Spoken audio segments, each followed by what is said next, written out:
People are like, yo, where's Ed? For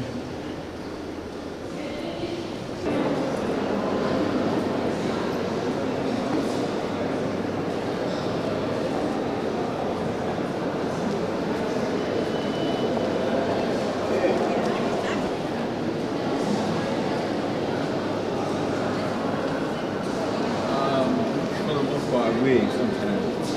Not all the time, but. This is known to be Silurian chamber. About 30 to 60 years, they started to dig a hole in the sand and erect the seed with meth, and then they would cover.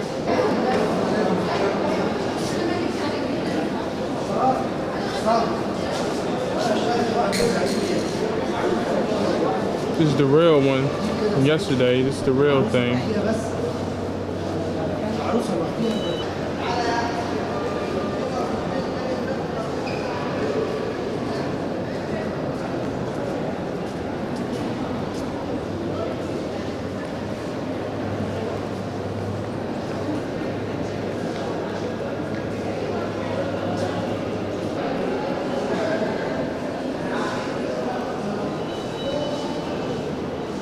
There's the boat. That's 5,000 years old.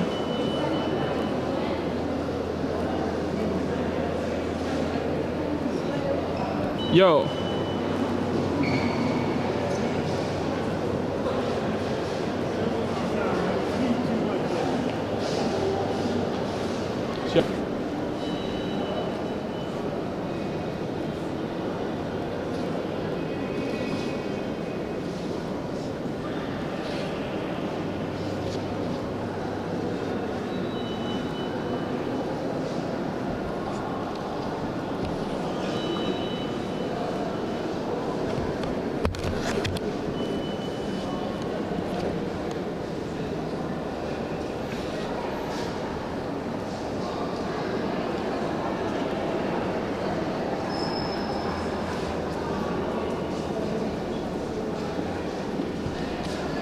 You about to go out?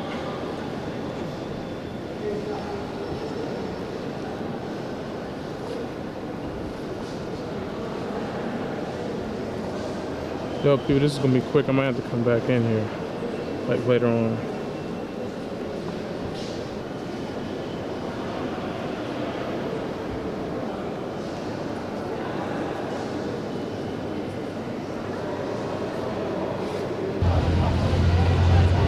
This is the courtyard.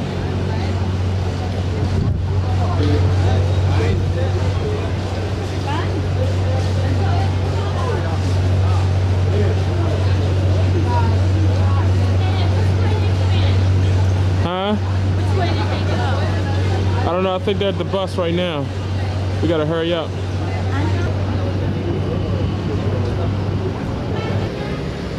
Alright people, this is the restaurant we're about to eat in. I hope it's not the same crap we've been eating the last couple of days. It's going on, it's on the water. See the boat right here.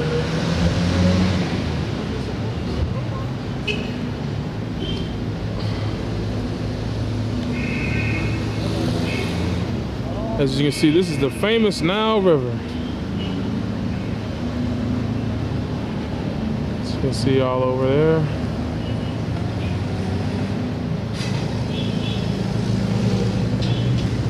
Alright folks, this is the Nile, this is at the restaurant.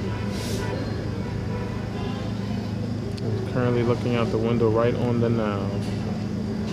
This is Cairo, city of Cairo.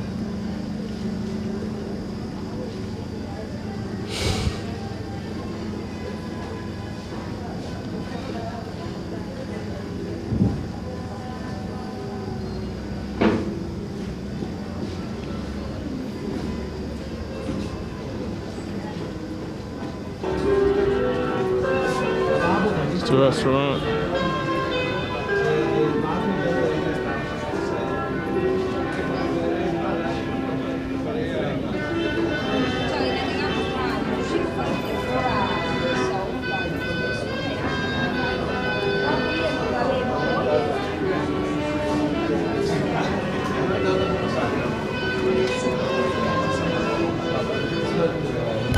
Okay, people, this is the Ethiopian Coptic Church. This is the Coptic Museum.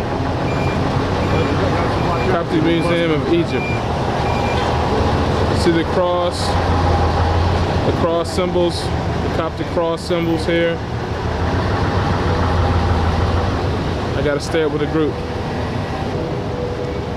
Looks just like a fortress. This is a fortress, this is a Babylon fortress here.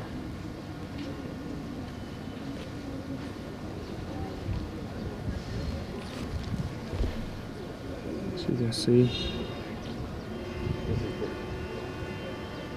Fortress of Babylon. Fortress of Babylon right here. Okay. You know, the same like okie dokie. This is the fortress of Babylon. Okie dokie, ogre the club. Okie dokie, you go to the club, you know? Mash. Okay, mash. But they used okay because it's the influence of the English dominations in Egypt. That's why they that still use the Fortress of Babylon. I mean, some names, sorry, like Afendi. Afendi is also in Sudan. So it's down, it's in Sudan, and also in Middle Egypt, it's called Lower Nubia. Anyway, here this is called Old Cairo. The Romans called Egypt, but this is Coptic. It's going into the Egyptian Coptic Museum. It's the entrance right here.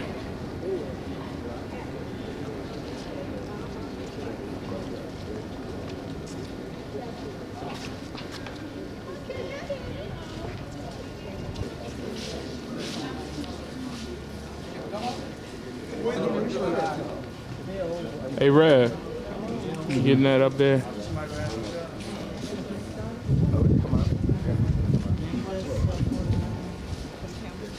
Keep going inside, please.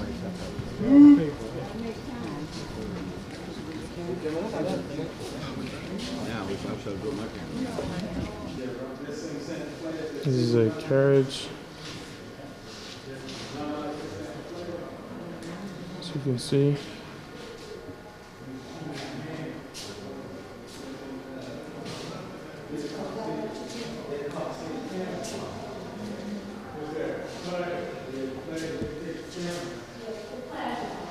Just another angle over here.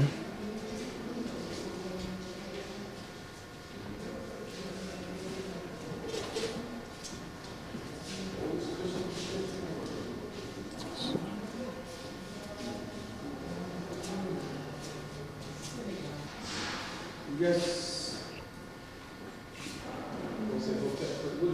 Hot step. We put it over the, the tomb, the arches over the grave for the tomb. Hot step. This looks like a holy family.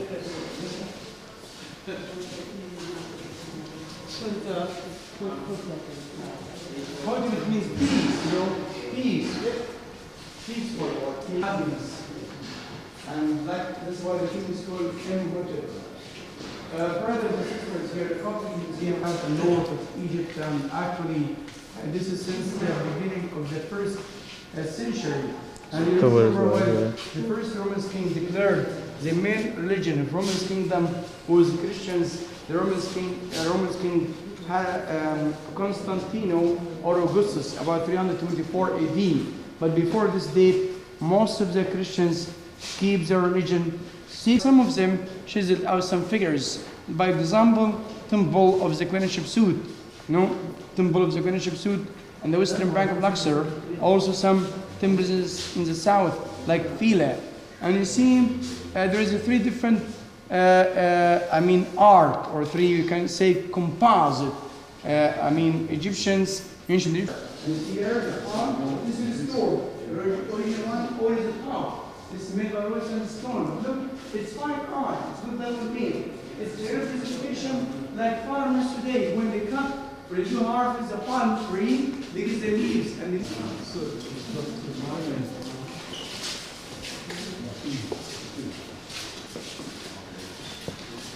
see here the color.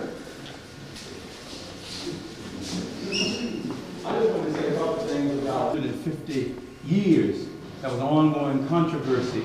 And this marks the line of bifurcation, if you will, where the ongoing controversy as to the substance of Jesus and who Jesus was came out. The word that was coined out of that Council of Nicaea was homoousia, one form, same substance, talking about Jesus and God. And of course, if you deal with the ancient Egyptian ideas of foundations in terms of the African religious concept and deal with the notion of salvation and afterlife and ancestral spirit, that we understand that in that ongoing controversy, what Jesus taught and what later became the religion about Jesus versus the religion of Jesus was two different things, two very distinct different things.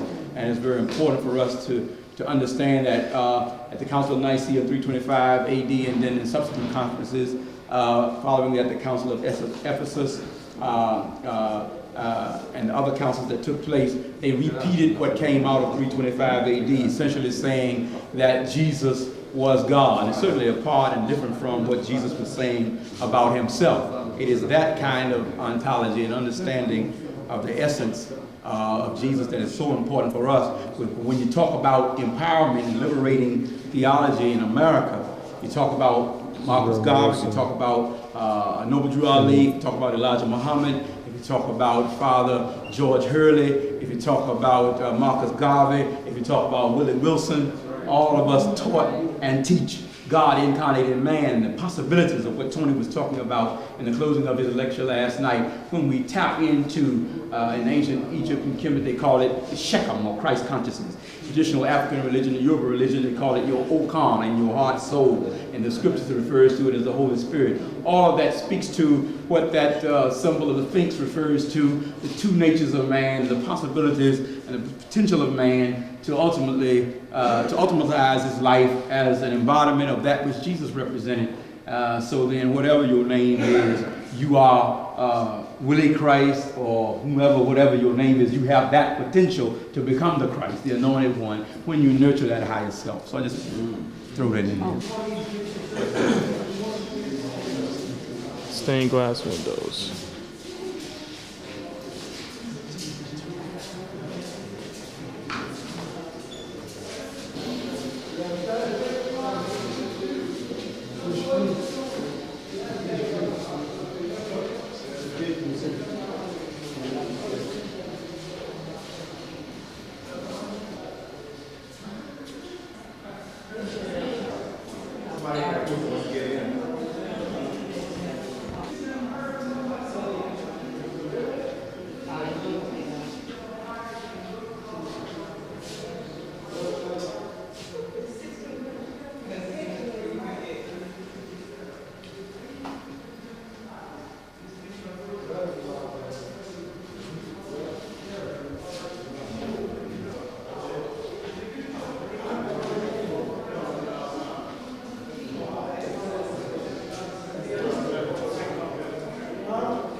Who, Yoletta? Is it Yoletta?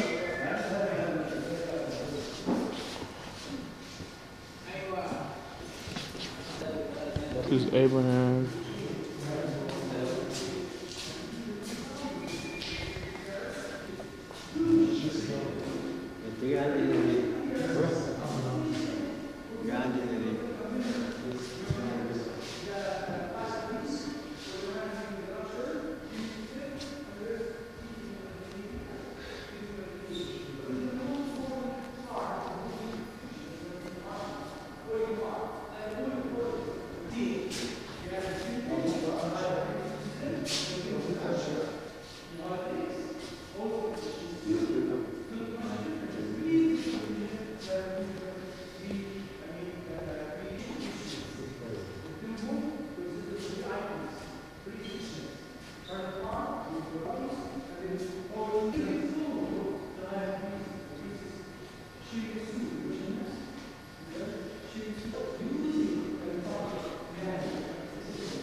Arches, ancient Egypt.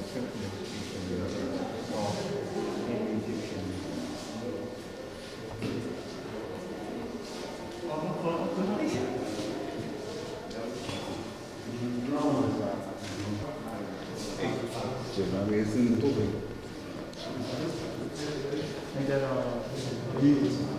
Yeah.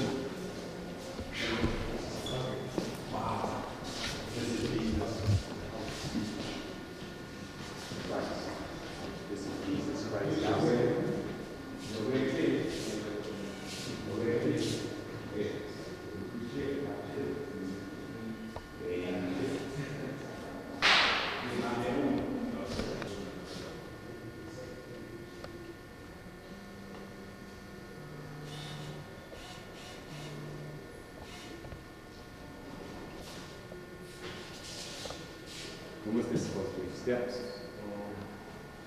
Drawn pulpit. Stone pulpit. This is a stone drawn pulpit made of stone.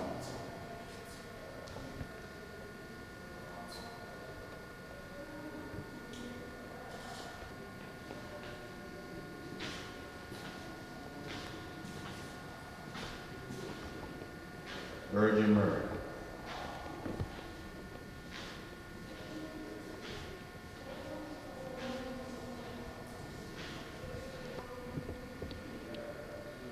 You see how they carved out some of the figurines.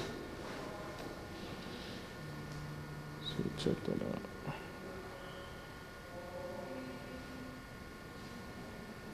They carved them out.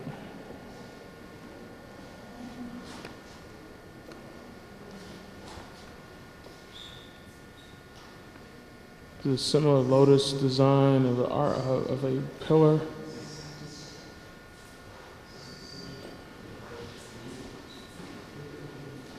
That you find in Egypt.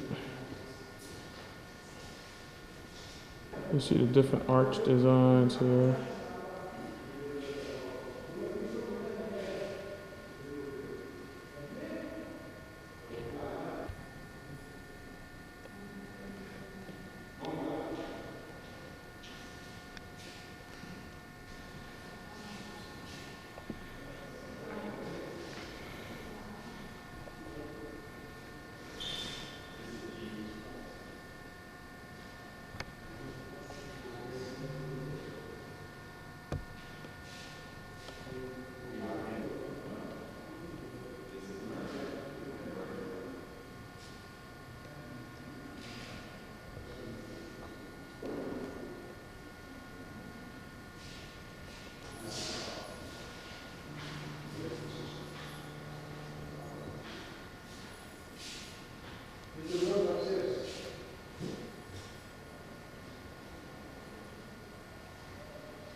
It's an arch.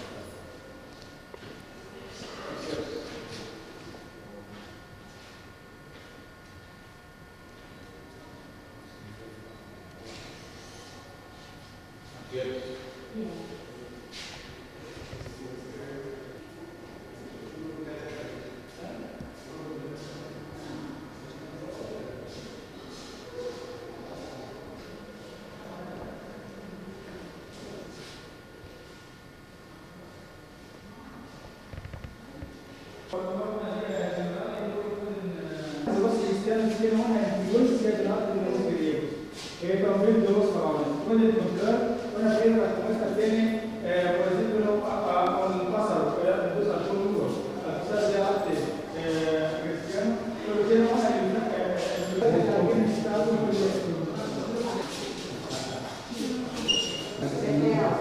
Não, essa aqui no centro é madeira.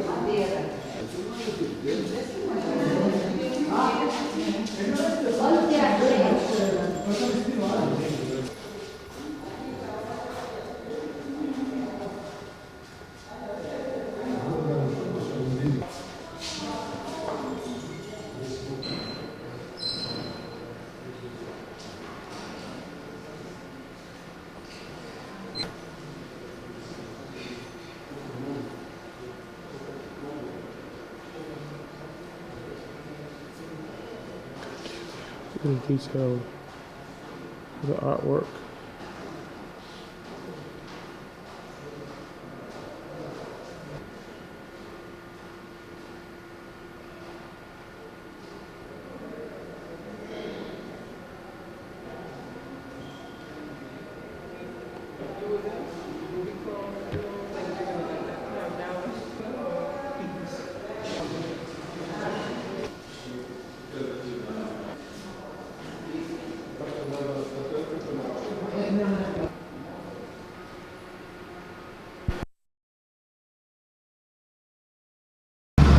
We're riding in Cairo. Our friend Hassan. Hassan. Yes. Say hi to the camera, Hassan. Latin? You say hi. Hi. Oh, I didn't. Don't make them crash. No. Hi for America. Yeah. Hi for Washington, D.C. Yeah, that's right.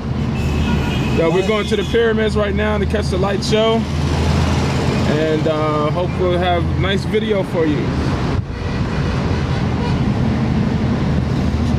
Until then, assalamu alaikum. Giza pyramid is 9 pyramids, alright?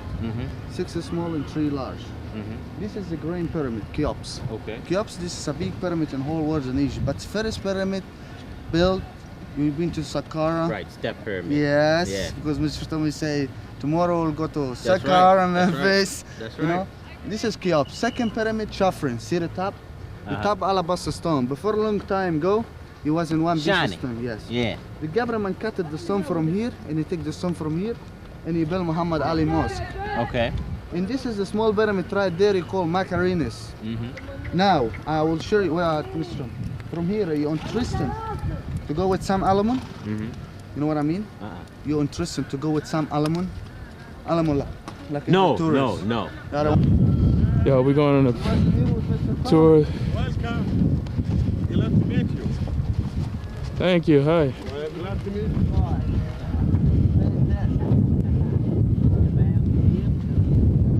Yo, this is hype.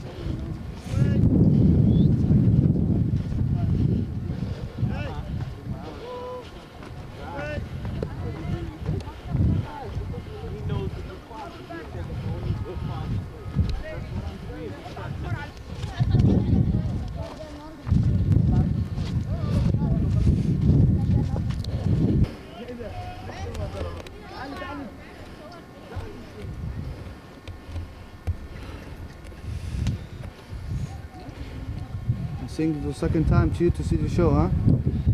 This is our first time seeing. We didn't see it yet. Got here late. Ah, that's what I... Yes, you're coming too late. Like working at the store. Yes. How do you like it? Here? Very good. You like it? Yeah. Be cool. Yeah. That's gonna up, brother. No honey, no money, no cash, no fucking hash. Yo, this is the. That's great. You got it right there. Let's see. Inside of it, I'm saying to you, this is. he's a good man. Yes, I love it, Mr. Tom, of course. Definitely. This is outside the pyramids. The Sphinx right there at night. The next day. This because is they start wearing it already. Take care. This is the Sphinx enclosure here on the edge. It was dug out and they took the blocks and they created the Sphinx temple. Hype them up, Dave. After the show? Uh, Harder. Each block is several tons large, and even today they can't understand how they moved them from here. It was so efficient. You know, they dug out and they created the Sphinx, and at the same time they created the enclosure with the same rocks, and they built a temple. And I guess they were all connected many years ago. And as you can see, the wind and the water erosion. You may not be able to On see the it. Sphinx enclosure right there, Yeah. and on the back of the Sphinx, you can see the new set of edge. That's 20 so. That's you know good idea about things. Yeah. Yeah. Oh yeah. Be We good. study. We've been studying. I studied American University. American University. Right? Oh, really? American University of Cairo? Yeah. Okay. Started to speak France. Oh yeah? Jordan. Oh yeah? Oh, this is Pirates of Anubis God of judgment. That's scattered by Lord the of gods. Underworld. He will talk. Tell him that's your to explain to Conductor him. of souls. Yeah, grants to You be have something something like this. smaller than this. Yeah, and you cannot make a discount. Don't worry about this. And I want to tell you something. Please, don't make a discount just for this man because you know. But I'll tell you something. If you take We're a in the bottle like this perfume one, shop take a box like this one, with a friend. to be 1, 2, 3, 4, And, 5. I cannot buy for the 4s and the one We're in the shop. public. You know, Right. public is like hash. By the Something like this Sphinx. one. You About brought waiting it for now, the you know, Sphinx show to start. because you brought it in another These are place in friends of 24 Tony hours Browder, and you meet local and power and Egyptians. easy. Okay. But Yeah, we different hooked up one. with them. Let me ask you something. Yeah. How much can I get of High. He achieved the building of the highest monument then known to man. The area it covers is vast enough to hold St. Peter's Cathedral in Rome, the cathedrals of Florence and Milan, Westminster Abbey and St. Paul's. 3 million blocks of stone, some of them weighing 30 tons. It's the Sphinx. In these large wooden vessels, the dead pharaoh check could it out. continue his voyage in darkness At night. towards eternity. But all that remains of him is a small ivory figure, showing a noble face, the nose aquiline, the jaw determined, and the hieroglyphs representing the name he gave to his pyramid. Cheops dominates the horizon. The Pyramid of Khephren. It too bears an inscription, Khephren is great. Yet, out of respect for his father Cheops, Khephren built his pyramid on a slightly smaller scale. Each side of the base measuring 710 feet, the angle being 52 degrees, it reaches a height of 445 feet. It's pyramids right there. The brilliant covering of polished limestone on the apex originally extended over all 4 sides, adding to the magnificence of the pyramid.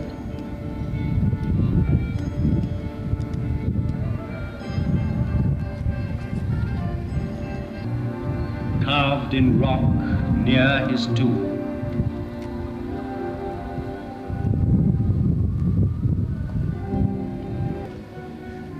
Though smaller, the Pyramid of Mykerinus is perhaps the most impressive for being the culminating point of a vast design. Having built it, the workmen climbed down from its granite flanks and laying down their tools, looked up with wonderment.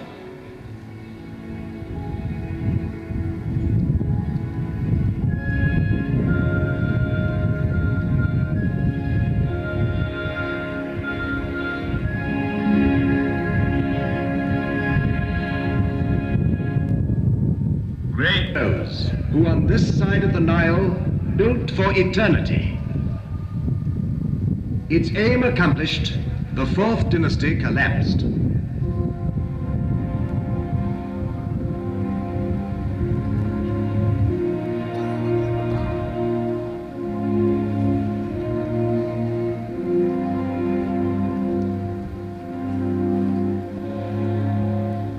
But the pyramids still stand. And the inscription on the one that completed the design claims, "Divine is Mykerinus."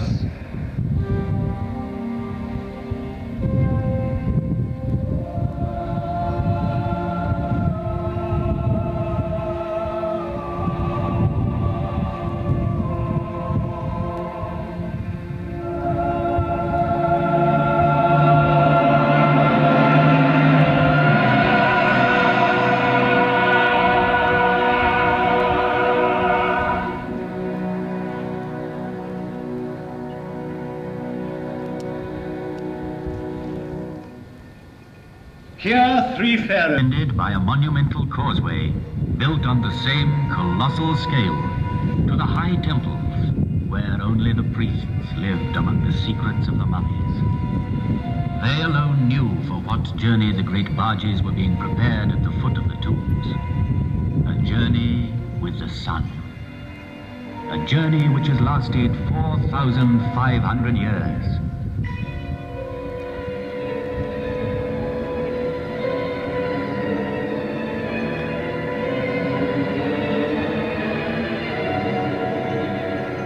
in the maze of this necropolis, let us stand by a tomb like 1,000 others, that of the mother of Cheops, and in it, by the litter marked with golden hieroglyphs, which she had prepared for the eternal journey by her son's side.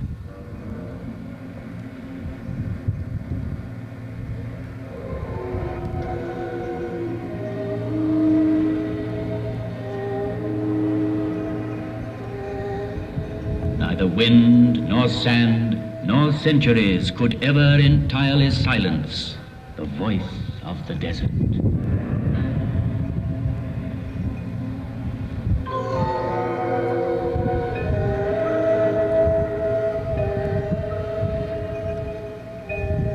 I bear witness to the will of Cheops, my father, to defy time forever. I saw Antony and Cleopatra pass, Alexander, Caesar, and Napoleon paused at my feet. I saw the ambitious dreams of conquerors whirling like dead leaves.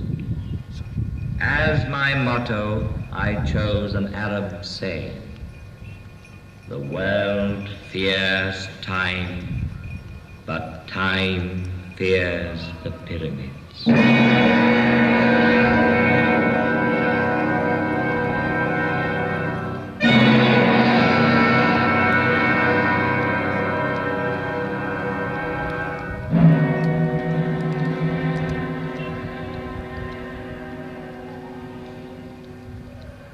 Of all ancient monuments, it is the pyramids which have always appealed most vividly to man's imagination.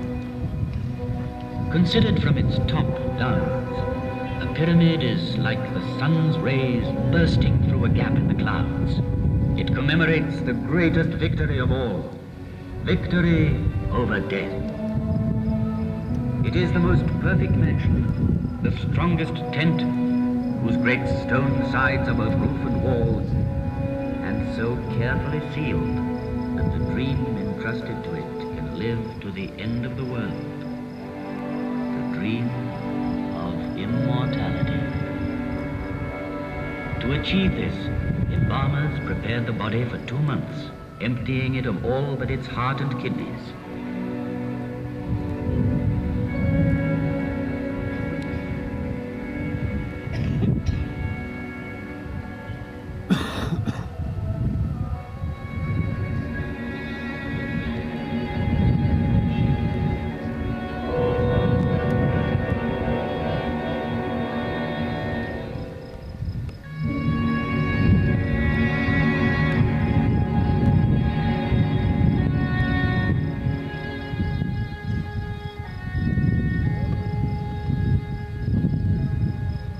Hidden in the secrecy of its tomb, attended by a whole crowd of statues, provided with all that was necessary for the journey, there in the sarcophagus lay the mummy, to be called on by the soul. It was built in a pharaoh's lifetime by 100,000 workmen, united in a mighty surge of faith. Each stone averaged 2.5 tons in weight. 3 million blocks were hoisted up and laid one upon the other. The finest ones of pure granite were dug up in the quarries of Aswan, whence they came by boat, carried by the flooding of the Nile. The movement of these great waters drove the farmers from their inundated fields to the plateau of Gizeh, where they joined the army of laborers and built. These stones were hauled singly on earth mounds, banked higher and higher as the edifice grew.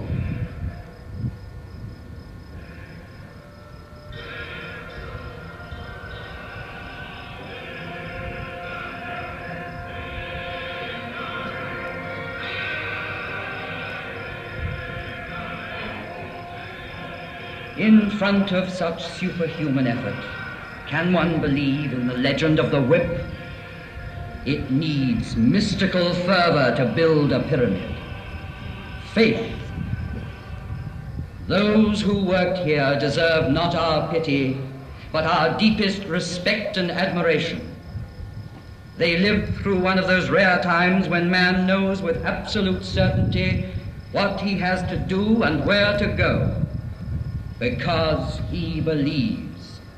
Here man thought that death was vanquished.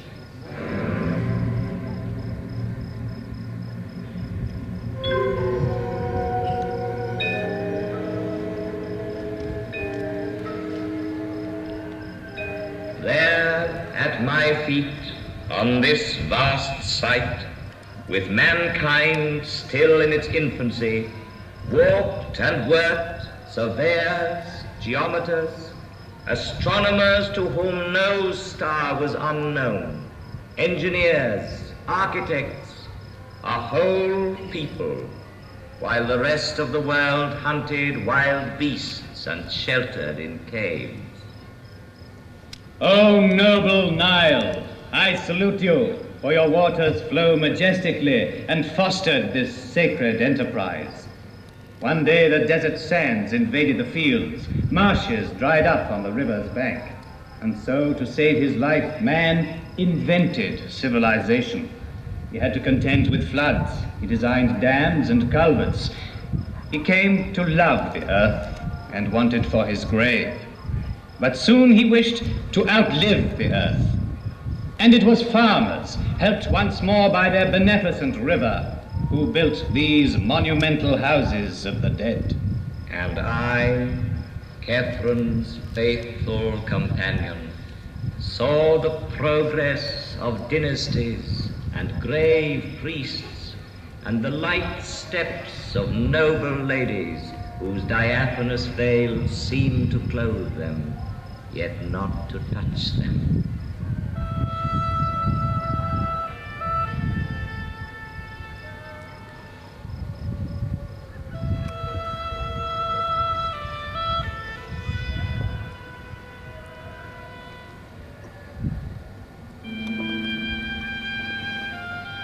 Do you remember the story of the falcon that stole a sandal while the women were bathing?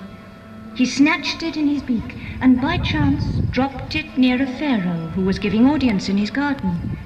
So slender was the sandal, so small its size, that the pharaoh wished to see the owner. And he married her. Lured his wife's lover into a deep lake by means of a wax figure, and there had him turned into a crocodile by a magician. Wishing to impress the pharaoh with his magical powers, he willingly revealed what he had done, but carelessly too, for Cheops punished the guilty and the boaster equally. On his orders, the courtier was thrown to the crocodile, which devoured him, and the unfaithful woman was chastised. Do you remember, too, a young pharaoh, Amenhotep II? Never had there been an athlete so strong, so handsome, so fine. His shoulders were broad, his waist slender, his thighs were of bronze, and he could tame at will the wildest horse. His exploits are engraved on a stone which he laid before you. Then time in passing left you behind like an old monument. Sand was beginning to choke you. Kept by war in Mesopotamia, Amenhotep II was far away from his land. Then one day, while hunting the lion, a prince stopped to rest in your shadow. He fell asleep. You gave him a dream and spoke to him.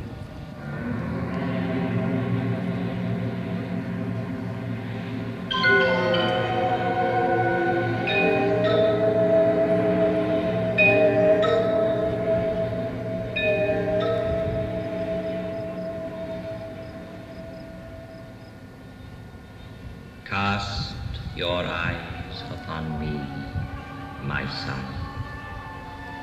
Listen to me, and the white crown and the red will be yours. The crown of Upper and of Lower Egypt. Yours will be the land in its breadth and length. Do you see how I am forlorn? How my body is neglected. I, the master of the plateau of Gizeh. Deliver me from the sands, and you will be king.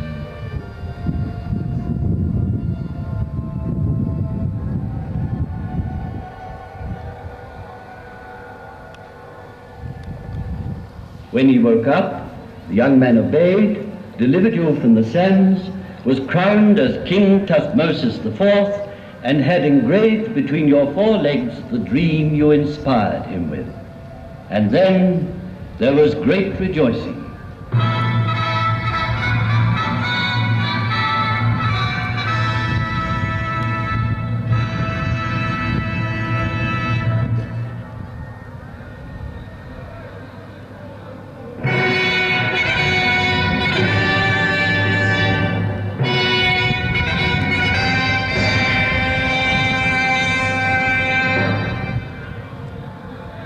Coronation ceremonies have begun. Crowds have gathered on the bank of the Nile to watch the ritual tests of strength. Now the royal barge is coming upriver, manned by 200 oarsmen. Responding to the excitement of the crowd, they increase their pace. The pharaoh himself at the tiller maneuvers perfectly and brings the barge smoothly into the landing stage with a last burst of speed. Cheers break out as the pharaoh comes ashore and swiftly makes his way towards the targets of copper set for his display of archery. The crowds follow him to watch.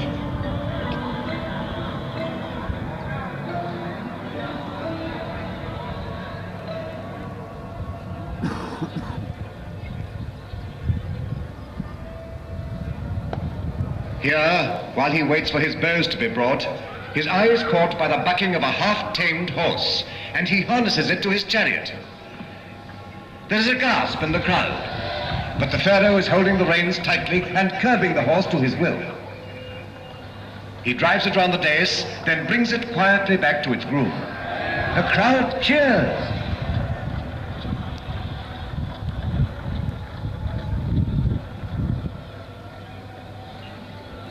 Now the pharaoh has chosen his bow.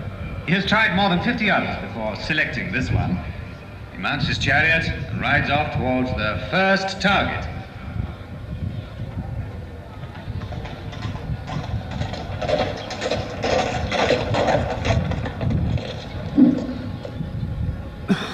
The arrow has gone straight into the center.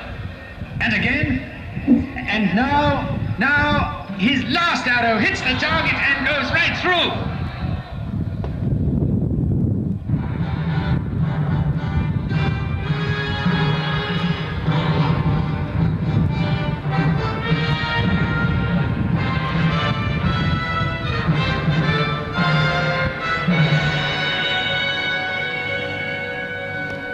This is his triumph.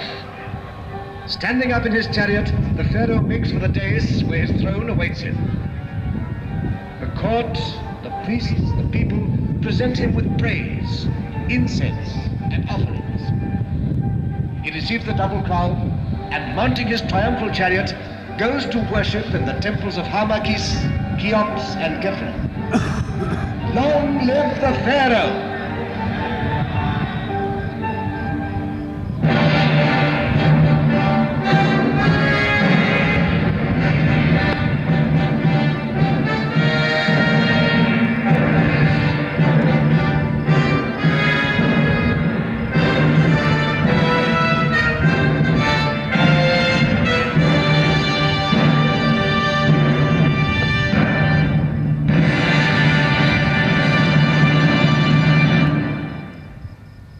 The monarch's reign has ended. The pharaoh is dead.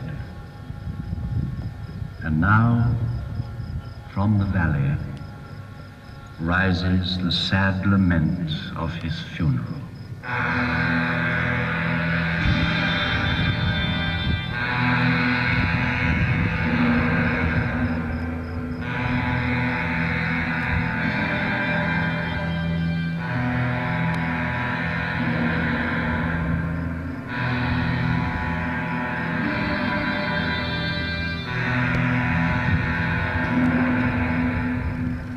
pharaoh is at rest in his coffin made of wood, adorned with gold and precious stones.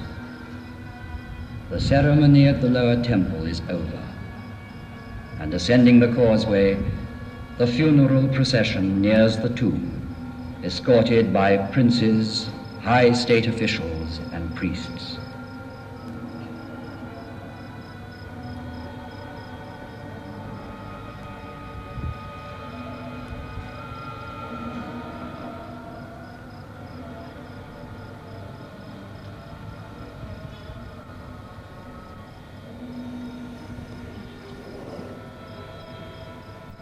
The sarcophagus is ready at the heart of the pyramid, in the funerary chamber. And everything has been prepared for the crossing of the lake, which leads to the gates of the other world.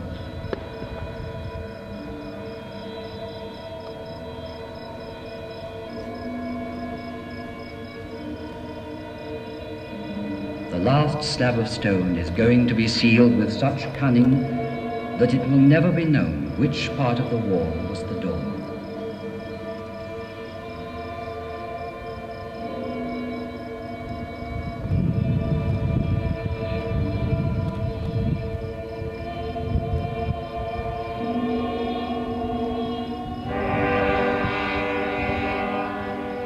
The high priest gives the final farewell. Now, King, thou leavest us not dead, thou departest alive. If thou goest, thou shalt return soon. If thou sleepest, thou shalt awaken.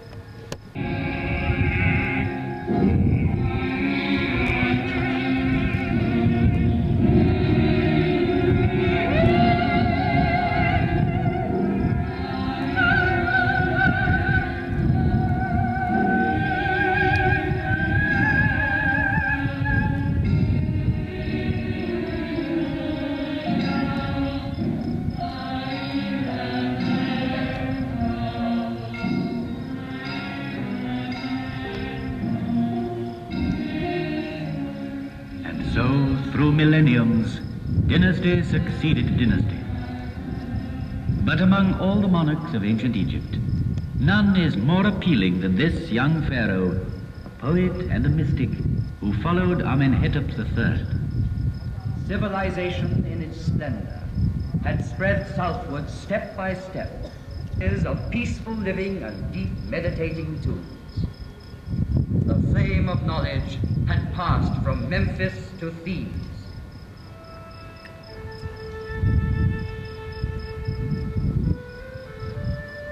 Large, pensive eyes, a weak body and girlish softness, such is the strange youth who has been made all-powerful.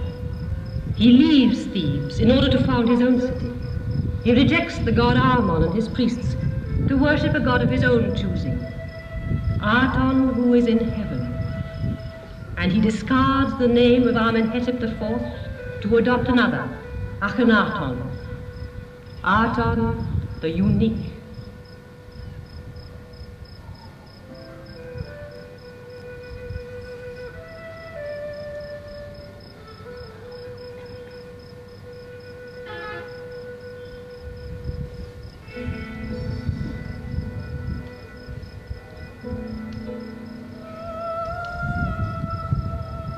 With him, the walls surrounding the royal wives fall. The veils are drawn back, and in centuries to come, people will see and love the graceful figure of Nefertiti. She was by his side in his struggle to establish the new faith. Of this faith, she was like a reflection. Her radiance inspired sculptors. Thus, the image of her beauty came to us in stone. 30 years old, and he died. 3,300 years ago, he wrote and recited this prayer.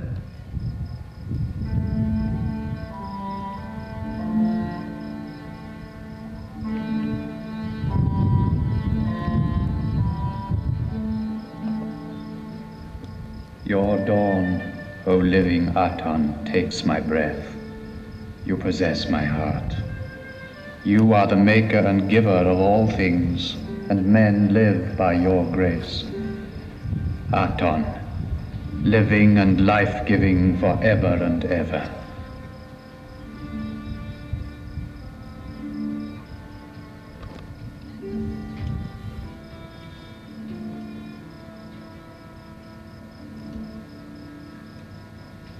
Their love lasted but a season, the time of a Not a true pharaoh, and died before ascending the throne.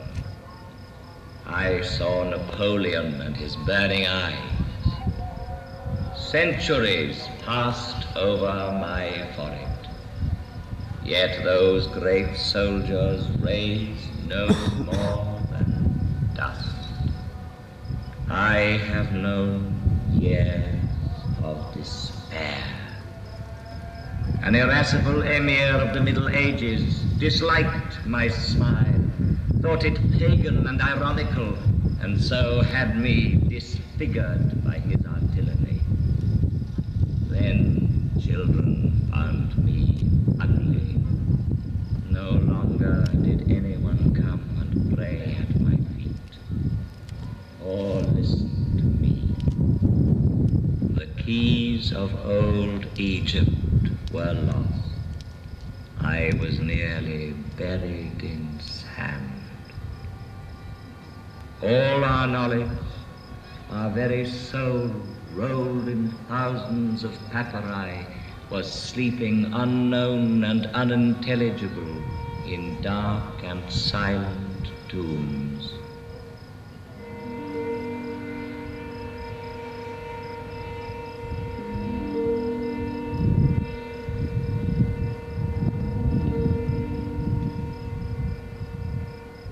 Yet the miracle did happen. It was in 1799, near Rosetta. One of Napoleon's officers discovered a stone, a monolith, bearing an edict issued by Ptolemy. The inscription was in Greek characters and hieroglyphs. This was the cornerstone of Egyptology. True, it still remained to interpret its message. First came an Englishman, then a Frenchman, Champollion, the true father of Egyptian philology. He was so inspired as to decipher the lost tongue of ancient Egypt from a few mysterious hieroglyphs. Then it was like a resurrection.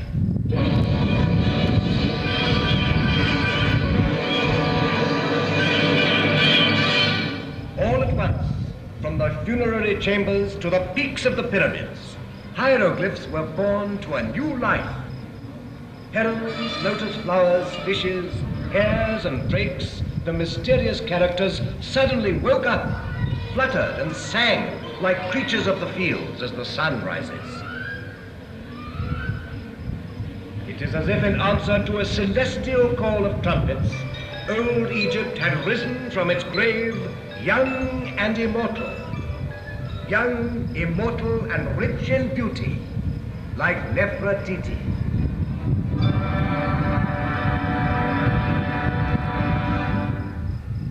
Unearthed from their deep silence, the papyri rustled with 100 voices. They had bloomed on the bank of the Nile. They had crossed through time. And then, 5,000 years later, they unfolded the dramatic story of a civilization. From their leaves even rises the voice of the first schoolboys who struggled to write. They were weary and feared the cane. Master, because you beat me, I have learnt my lesson. Child, no matter how great and... The plans of men never wholly succeed, but only what God has ordained. If you want to keep the friendship of people you visit as master, brother, or friend, beware of women. The room where they sit is full of ill feelings. Do not answer good by evil. Justice comes before strength. And historians were deeply moved because so many centuries later they were reading, yes, love letters.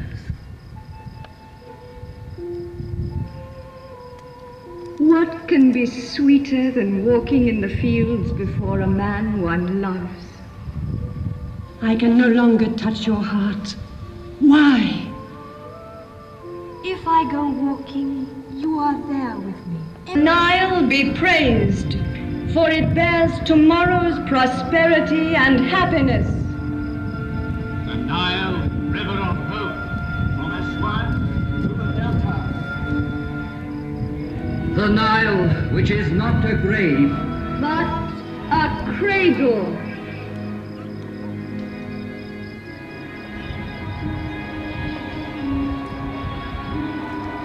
In the course of time, only human achievements crumble.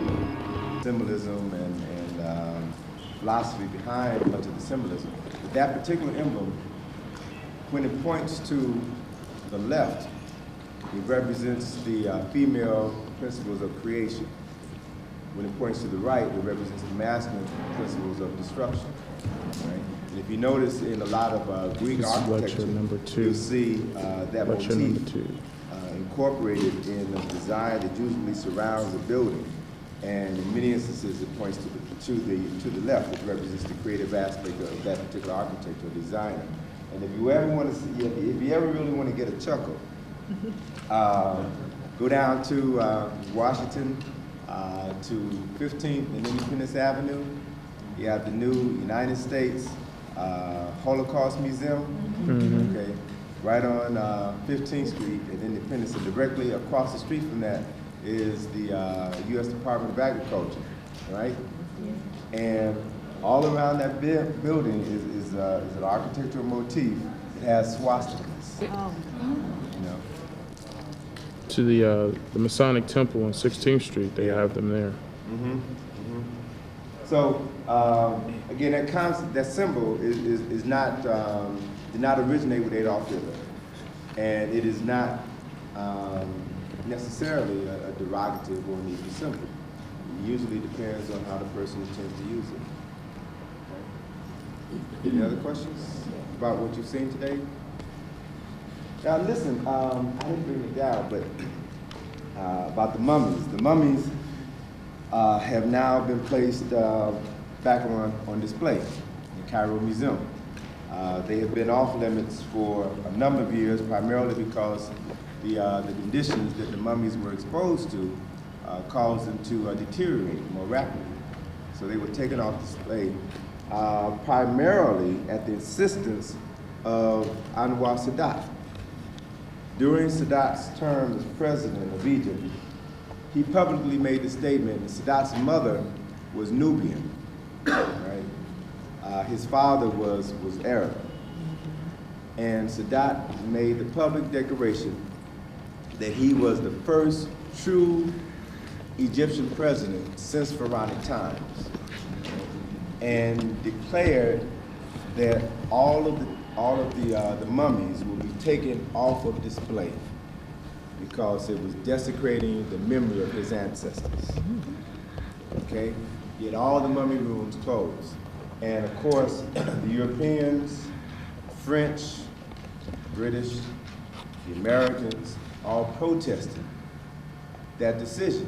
And he asked them, well, how would you feel if we put the bodies of John Kennedy or Winston Churchill or Napoleon on display? Wouldn't like that very much. So it's interesting to see how the Egyptians, the current modern day Egyptians, have no problems with desecrating the memory of people who aren't culturally related to them. And if you notice, those of you who went in to see the mummies, you all paid 3 times the price to see the mummies than what you paid to see what was in the entire museum. You know, we really have to be, conscious of what's going on, the games that are being played, and how they're being played primarily because of economics. Okay? Tonight, I want to discuss the historical accomplishments of Kemet. And one of the things that I think is most important, and I somewhat alluded to this last night. One of the things that's most important about the historical accomplishments of Kemet is that we see now the physical evidence of what men and women did when they were in their right minds, what they were capable of doing when they were in their right minds. And today, we see that because of the fact that we are not in our right minds, we don't control ourselves, we don't control our land, others have come in and taken control from us, and they are now profiting from the knowledge, the expertise, and the legacy of our people. And when I first started coming to Kemet, I was overwhelmed. I was quite impressed. But then, after a while, I began to become disappointed with my trips because I had to deal with the Arabs. I saw that they had no appreciation, no respect for the Kemetic aspect of this culture and civilization. And as I mentioned to Reverend Wilson yesterday, it wasn't until last year when I went to Ghana that I realized I had just made my first trip to Africa. So in one respect, what you're seeing here may be on African soil, but it ain't Africa. Egypt is dead. The place that we came to study, the history and culture that we came to study, is dead, it's gone. But the spirit that helped to create this culture and civilization is still very much alive in West African history and culture, and quite as it's kept, it's still very much alive in you. We just have to understand it, resurrect it, and then utilize that knowledge and information. But in terms of just giving you an idea as to why this culture is so great, I want to talk about some things that they were responsible for creating. As I mentioned today as well, that the two temples that we'll see tomorrow, Luxor and Karnak Temple, are the only temples other than Abu Simbel that you all will see that were built by Africans. All the other temples, Edfu, Kamombo, Esna, here we go north, we would have seen Dendera and Abydos. All of these temples were built by the Greeks during their occupation of Kemet. So what you're going to see tomorrow is like the best of what was built. The area that we're going to is now called Luxor, twin cities of Luxor and Karnak, where Luxor is an Arabic name. El-Luxor was the name of that region, and it's a term that means the palaces. And what it references specifically is the architectural remains of these two temples, which they regarded as palaces for the king, luxurious palaces for the king. They were temples, not palaces. Right? If you notice, one important thing about about architecture here in Kemet was that the people, the king, lived in houses that were made of mud bricks, but their temples and their tombs were always made of stone. They were built to last for eternity. Right? The Greeks called that region, the city that we're going to see tomorrow, Thebes. It was regarded as, Thebes to the Greeks was regarded as the home of the gods. Homer said that all of the Greek gods had to return to Africa, had to return to Thebes once a year to renew their powers, lest they become mortal. The African name for that city is Waset, which means the scepter.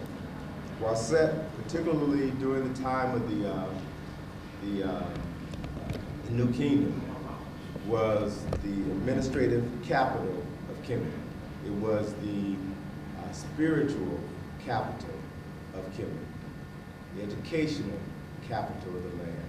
It's a word that means the temple that we now call Karnak Temple was called the Apet Asut, which meant the most selected places, holiest of places. And it was there where they excelled in architecture, writing, philosophy, science, and spiritual concepts. And you're going to be able tomorrow to see some remnants of that. Kemet is important because it's the first and oldest documented civilization among man. People of ancient Kemet were responsible for developing the first calendar of 365 and quarter days. This calendar, the earliest date is around 3400 BCE. It's the earliest date in recorded history. And one of the things that you need to understand about the development of a calendar, which was based upon a study of the heavens, the sun, the star, and the moon, one has to have at least 1,000 years observing the heavens before you can begin to see certain patterns and develop a calendar of the precision that have been developed by the ancient Kemites. It is believed by many to be the most accurate calendar ever created. And it essentially relates to the amount of time that it takes the earth to revolve around the sun, 365 and a quarter days. The interesting thing is that with the development of this calendar, they also developed a process by which they could relate to the Creator. And from the Kemetic standpoint, the name that they used to describe the Creator was not God, but Necher. Necher is a word that means principle or the manifestation of the Creator. In Kemet, there were 36 Necheru, 18 male, 18 female. Every Necher, every male Necher had his female counterpart. So what you see expressed in this culture is an understanding of the divine relationship that exists between the masculine and the feminine aspects of existence. There could be no life, no balance, no harmony without these two aspects, these two complementary aspects working in unison with one another. And so, as they began to develop a way of living, they noticed by studying the skies that certain stars appeared to dominate the nighttime sky in Kemet. Because of the fact that the Earth rotates on its axis, and the universe also rotates, these stars would assume different positions within the sky. So what the people of Kemet did was to divide the sky into 36 sections. And each segment of the sky was associated with a particular Necher. That is, each segment of the sky was associated with a body of stars that appeared in the Nile Valley over Kemet during a certain period of time. That period of time was 10 days, okay? So the stars would shift their position in the sky approximately every 10 days. So there were 36 Necheru. Each Necher ruled over a 10% portion of the sky. 36 times 10 gives us 360. This is where we arrived at the concept of there being 360 degrees in a circle. Think about that. Somebody had to make that determination. And the first people to do it were the people of Kemet, dividing the sky into 36 segments. Each segment was relegated to an aspect or a principle or the manifestation of one source of creation, which they referred to as the Necher. Each Necher had a different component of the Creator, right? And each of these components ruled over 10 days in the Kemetic year, right? So 10 days per Necher times 36 Necher gives you 360. And then there were 5 Necheru who were added on to the end of the calendar year to represent the Necheru who were responsible for the creation and development of man, thus giving you 365 days out of the year in which your life was to be lived in accordance to your understanding and interpretation of a specific aspect of God. Powerful stuff we're talking about, right? So, again, one of the other things that they understood, that they were quite aware of, was the divine relationship that existed between heaven and earth. When certain stars appeared in the nighttime sky, certain activity took place on planet Earth. And probably one of the best examples of that is the star Sothis, which is associated today with the dog star, or Sirius. Okay? Every year in July, the star Sirius would appear on the horizon just before sunrise. And this process was referred to as the heliacal rising of Sirius. Again, it would rise just before the sun. And whenever the star Sirius appeared on the horizon in the east before the sun, that was a symbol to the people of Kemet that the Nile River was about to flood. Right?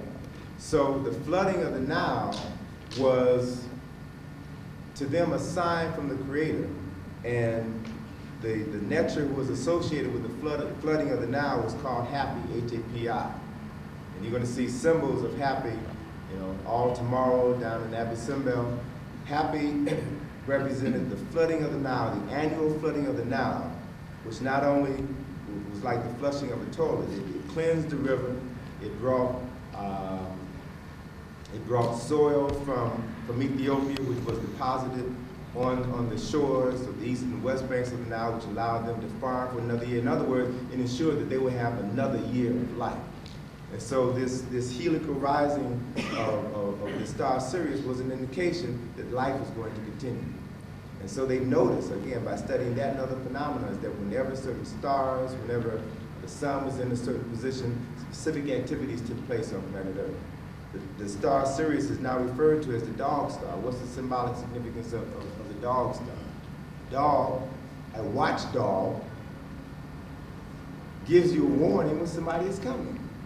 So that's what Sirius did. So every aspect of the Neteru was, in many instances, associated with an animal. Why? Not because they worshipped animals. That had nothing to do with it. Furthest thing from the truth was that they understood that each animal had certain characteristics. And these characteristics were constant and did not change over time. And so what they did by associating a specific nature with a specific animal was to ascribe a specific aspect of God that they wanted you to identify with. Okay? And if you look at, there's a page in the study guide that I want you all to work on. Page 21. It shows you several different nature groups. And it's from the word nature that we have derived the word nature. So when we speak of Mother Nature, we're talking about the feminine aspects of the Creator, but we also need to understand that there are masculine aspects of the Creator as well. I want you to over the course of the next 2 days, and we'll have a little, I'll let you know we're going to have a quiz 2 days from now, all right? I want you to begin to learn something about these Neteru, who you're going to hear Abu Naga talk about, you'll probably hear me talk about, and I'm going to ask some of you their meaning, their significance. I'll give you one interpretation now as to the significance of it. G, Ampu. His African name is Ampu. The Greek name for Ampu is Anubis. Anubis was the figure that you commonly see at the scenes of the weighing of the soul. The weighing of the soul is the process where every person who dies has to come before God to have his soul judged, right? And in this particular instance, the Neter was Asar, the resurrected Savior, as the Lord of judgment. You will see a sar in these papyri, some of which you may have seen yesterday in the papyrus shop. Scenes of the weighing of the soul. You will always find a sar seated on the throne of judgment. And his role is to oversee the weighing of the soul of the deceased. And he makes the final determination as to whether or not the soul of this person lived a righteous life and deserves to go to heaven or to hell. If you look at each aspect, and the scene is portrayed on page 88 and 89 of Nile Valley. This is one typical scene where the soul of a person stands before dual images of Ma'at. You're going to see a lot about Ma'at. Ma'at represents the principles of truth, justice, righteousness, balance, harmony, order, and reciprocity, one of the most profound universal principles in existence. The feather, the ostrich feather, is associated with Ma'at. And here you'll notice in every scene, the person who stands before Ma'at, stands before God, is dressed in white, because white is the symbol of death. White represents the absence of the life principle. Like ghosts are white. You know, when nature dies in the Western Hemisphere where we live, when nature dies, we experience winter. White snow covers the ground. There's no light. And so white represents the absence of the fire, the absence of the life principle. And he stands before Ma'at, and the next scene is the scale of justice, or the scale of Ma'at. And at the scene, you'll usually see either Heru or Jehudi, and always you'll see Impu. Impu stands at the scale and usually adjusts the balance to make sure that the scale is operating correctly. That was his role. Impu represents fine judgment. Fine judgment. The symbol associated with him is the jackal, because this animal, in this environment, again, by observing the nature of animals, they saw that the jackal is an animal that tears the flesh off of animals that it has either killed or have found in the desert.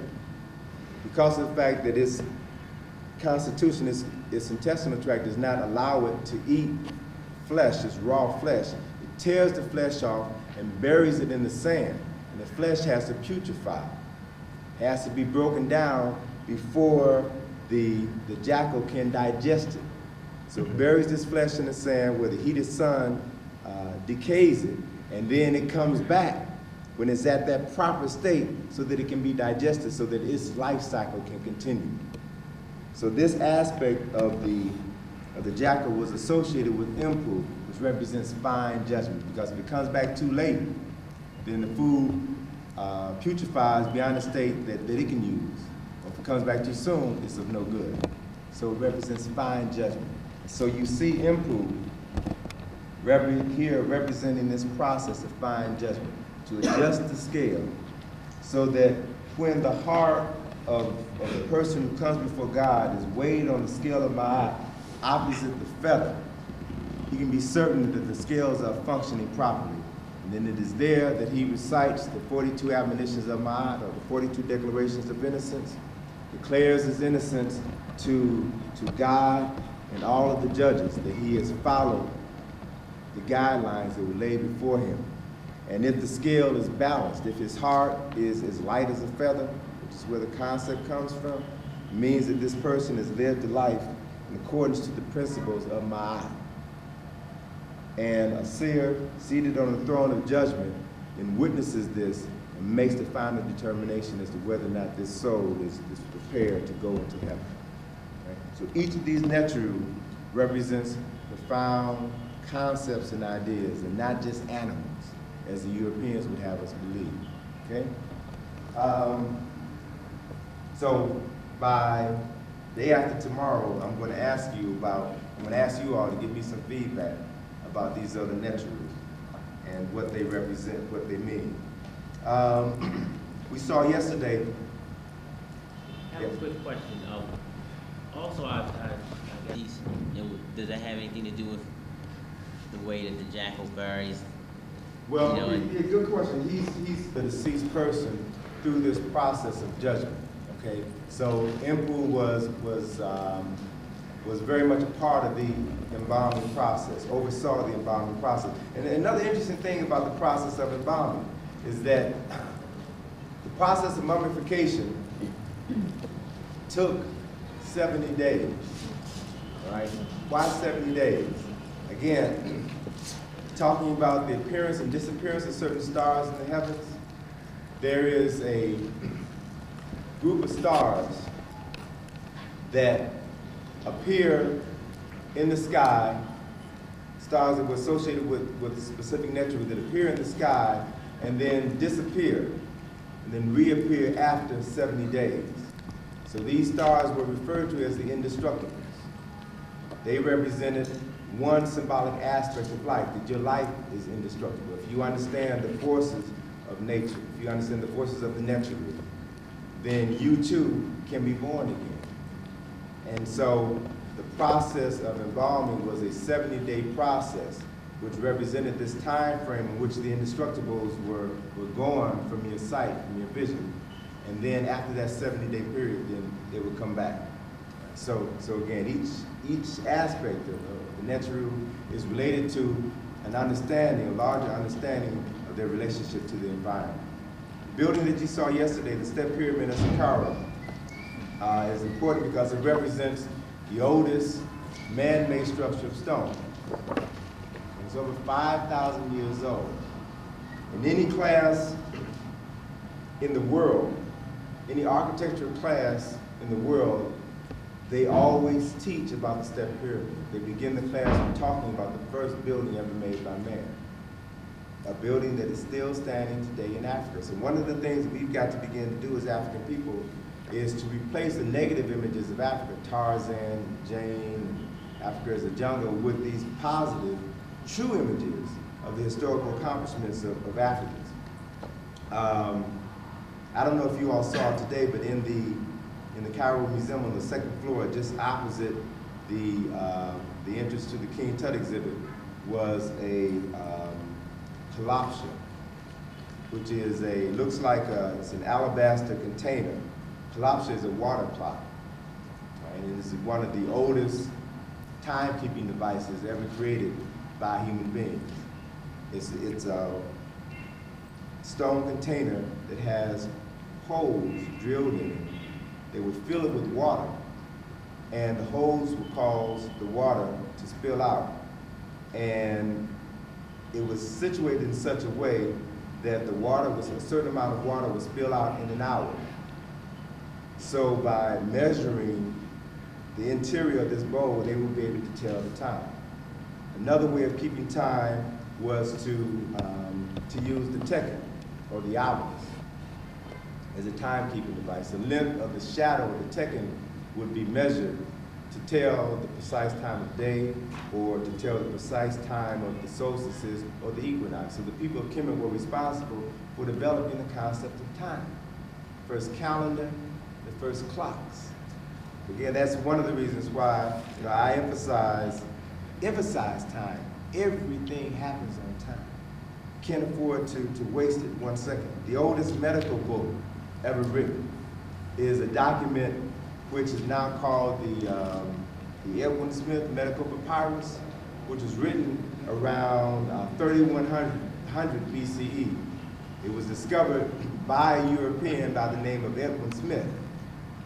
Hence it has its name. It describes over 48 injuries to the head, to the neck, and to the throat. Again, it was written around 3100 BCE. It contains over 90 anatomical terms. People Kemet had studied the body. They'd studied the brain.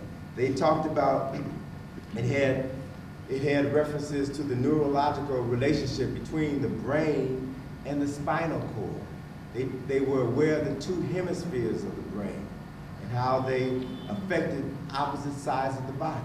They were aware of the role of the heart to pump blood throughout the body. As a matter of fact, An image you'll see tomorrow, you'll see it again when we get to Abba symbol, is the image of, in the book, the image of Happy, the nature associated with the flooding of the Nile River.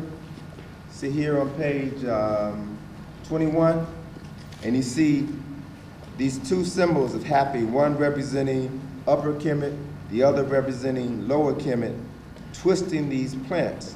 And this symbol here is symbolic of the heart, which pumps blood throughout the body and suggests that the Nile River is the heart of Kemet, and it pumps water, the blood, throughout the land. All of this stuff is symbolic. All of this stuff has a profound meaning.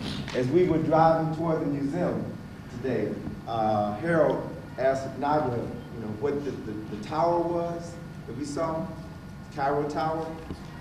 The tower is fashioned like a lotus flower, right? What's the symbolic significance of the lotus? The lotus is the flower that was associated with Upper Kemet. The papyrus was the flower associated with Lower Kemet. You're going to see these two symbols repeated over and over again. As we were preparing to go into the museum today, you notice a small flower bed with water and lotus flowers in the pond. On the outside of the pond, the outer perimeter of the pond was filled with lotus. The inner perimeter was filled with papyrus, the two plants of Upper and Lower Kemet. These plants are also symbolic. The lotus is a flower that in the evening time closes up and submerges itself below the water.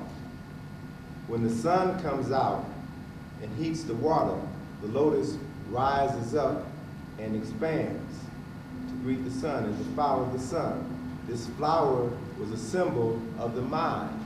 The lotus flower was a symbol of the mind, which when exposed to the sun or light, which is symbolic of knowledge, opens up and expands. But without the light or the knowledge, it closes and submerges beneath the waters of consciousness. Okay? So everything around you has a meaning. Everything around you is symbolic. There's another important medical text called the Ebers Papyrus, which was written around 1500 BC. And this one is real interesting in that it has chapters on the heart, it has chapters on dermatology, it has chapters on dentistry, gynecology, again, which seems to suggest that these people knew an awful lot about the human body. Seems to suggest that there were physicians who studied man, studied woman, and knew how to heal them. It's been said in some texts that the ancient Kemites performed cataract surgery. They had also performed brain surgery. They found mummies that had portions of their skulls removed. And by judging the growth of new cell in the skull, they found that these people survived the surgery, which meant that they knew how to come in, cut open a part of your brain, fix whatever part was damaged, and then you would go on with your life. Levels of medical sophistication that most of us know nothing about. So to that end, Imhotep was regarded as the first physician. The Edward Smith Medical Papyrus supposedly is associated with Imhotep. There are some who believe that he was the author of this particular document, and then other physicians added to this as the centuries went on. So understanding that reality, you need to know that any statement that regards Hippocrates as the father of medicine is a lie. Hippocrates did not live till after 1900 years after the death of Imhotep. And even in the Hippocratic Oath, they make reference to the god of medicine, Asclepius, which is nothing more than the Greek name for Imhotep. So even during the time of the Greeks, they regarded Imhotep as a god of medicine. During that same time period, a period of at least 1500 BCE, here in Kemet, there's knowledge of, that the Africans had knowledge of birth control. They knew the process of creating children, and they understood how to control that process. As a matter of fact, Hatshepsut was responsible for issuing one of her physicians a directive to develop a contraceptive for her. That contraceptive consisted of spikes from the acacia plant and honey, which was used as a spermicide. The acacia spike contains the same ingredient that is used in spermicides today. The people, the physicians of ancient Kemet also had tests to determine if a woman was pregnant and to also determine the sex of her unborn child. If a woman was pregnant, they would have her urinate in a container and place a bag of barley seeds and a bag of wheat seeds in the container of urine. And if the barley seeds began to sprout, it meant that the woman was pregnant and was going to have a male child. If the wheat seeds sprouted, it meant that she was pregnant and was going to have a female child. It wasn't until 1926 that Europeans discovered, or should I say rediscovered, a pregnancy test. And it wasn't until 1933 that they discovered a test that would determine the sex of the unborn child. And even today in contemporary West African cultures, they will use the urine of a pregnant woman to spread over newly planted seeds to ensure that they will grow. Okay? Mathematics, geometry. Many of these exact sciences were used in Kemet thousands of years before the birth of Euclid, so-called father of geometry, these other Greek scientists. There's a document called the Rhine Mathematical Papyrus that was written during the Middle Kingdom around 1900 BCE, and it was used as a textbook to teach mathematics to children. Let me give you, read to you problem number 79 from the Rhine Mathematical Papyrus, and it deals with a geometric progression of a ratio of 7. This problem was called the inventory of goods contained within a house. And it states there are 7 houses. In each house there are 7 cats. Each cat killed 7 mice. Each mouse had eaten 7 grains. Each grain would have produced 1 heket, which is a certain measurement of food. What is the sum of all the enumerated elements? All right? It deals with the progression, mathematical progression of the number 7. It relates to 7 houses, and each house has 7 cats, which is 49. Each cat eaten 7 mice, which was 333 mice, and each mouse would have eaten 7 grains, which would have been 2,401 grains, which would have produced 7 heket, which would have been a total of 16,807 heket of grain, which yields an answer of 19,607. All right? Now, this problem, I mean, and they give you the solution to the problem, show you how to, they show you how to work the problem out. This same problem is introduced to Western society as the Mother Goose poem. As I was going to St. Ives, I met a man with 7 wives, each wife with 7 sacks, and each sack with 7 cats, and each cat is 7 kittens, kitten, cat, sacks, wives. How many people going to St. Ives? Right? So again, we see instances over and over and over again of Africans having developed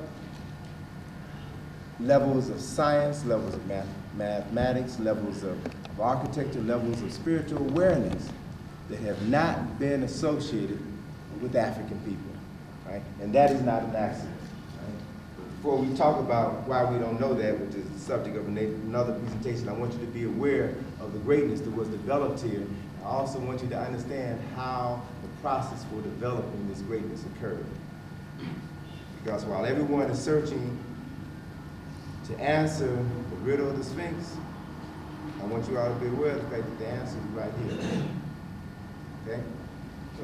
Yes. I was in the judge that Clint and Bishop George Hurley all taught those rhymes, and particularly Noble Ali was reputed to have come to Egypt and studied the rhymed mathematical formulas. Okay. And so, you know, it's interesting. And if you think about this, the numbers that we use to count, 1, 2, 3, 4, 5, are what? Arabic numbers. And they replaced the numbering system that was used by the Romans, which was 1 line, 2 lines, a B and a 1, you know, right? Which was an archaic way of doing mathematics. Now, the person responsible for introducing Arabic numbers to Europe was a Italian mathematician by the name of Leonardo Fibonacci, who lived between 1175 and 1204. And if you notice in studying his text, he wrote a textbook called the Book of the Abacus.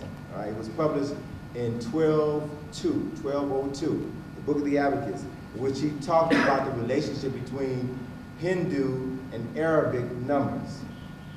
And in his publication, he gives an accounting of the Bahrain mathematical papyrus, the Kemetic papyrus. So what it does illustrate on one level is another topic that we're gonna deal with is the dissemination of knowledge and information from Kemet into parts of Asia, into parts of Europe, the disbursement of this knowledge, and then once this knowledge had left its source, its point of origin, it became distilled. It became camouflaged in other interpretations and misinterpretations, if you will. And so fragments of it, only fragments of it remain to be rediscovered by other people, right? And that's part of this concept of the stolen legacy. You begin to understand that one of the reasons why this knowledge base was destroyed was because it competed with the knowledge base of the Greeks, and then the Romans, and then later the Arabs, then later the French and the British. So they had to destroy this knowledge base. And in every instance, what they did was the process of the onset of destroying this information, you would suppress the truth, make it illegal for anyone to study this knowledge. And then you would have your scholars read the books. You would have the ancient priests and teachers who were responsible for writing the books to decipher this information and teach them this knowledge. And then later you begin to see it resurfacing within these other cultures, written by their own hand. That is a process of the stolen legacy. I mentioned the glider Saqqara, which used to be very prominently displayed in the lobby of the Cairo Museum, but now is nowhere to be found. As we passed the south side of the Great Pyramid of Khufu yesterday, there was a museum, a large building that housed the solar ship, the solar bark, that had been discovered right near the grounds of the Great Pyramid.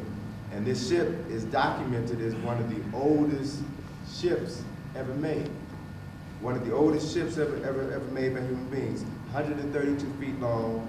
It consisted of, how many parts was it broken down into? Do you remember offhand? From the ship? Yeah. I think it was 6 parts. Okay. 7 parts. Okay, I mean, it was a number of parts. But this discovered by chance by Mr.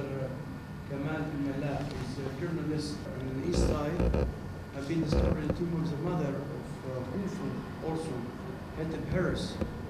The treasures, the gold stuff there, beside the solar pool. Okay. on page 131 in the Nile Valley. Ship was comprised of 1,224 parts. It was sewn together by ropes. No nails, no glue, okay? And what was interesting is that just a few years ago, they found, matter of fact, in 1991, they found a fleet of 12 boats which were buried, similarly buried near Abydos, which makes this the oldest fleet of ships ever discovered in the history of humanity. They're over 5,000 years old, which again suggests that ancient Africans had knowledge of travel before the Europeans, which also tends to lend credence to Dr. Van Sertima's assertion that ancient Nubians were capable of navigating the Atlantic Ocean somewhere between 900 and 600 BCE and traveled to America. And upon arriving in what is now called Mexico, they interacted with the indigenous population, shared their knowledge of calendar systems, which is why the Aztecs were responsible for developing a calendar which is quite similar to the calendar that was developed in ancient Kemet. You see a similarity in the development of certain spiritual concepts. You see a similarity in architectural designs, the building of pyramids or step pyramids, the orientation of these buildings to either the solstices or the equinoxes. If any of you have ever gone to Mexico, at Teotihuacan, there are two pyramids in what is now the remains of a vast complex city. The Pyramid of the Sun is the largest pyramid and has a base which is equal to the base of Khufu's pyramid. And then at the opposite end of the plaza is the Pyramid of the Moon. Again, you see here a reference to the masculine and feminine complementary aspects of the creator. In Palenque, there is a step pyramid that has within it the sarcophagus of an Egyptian. You don't hear very much about that. It's in Palenque.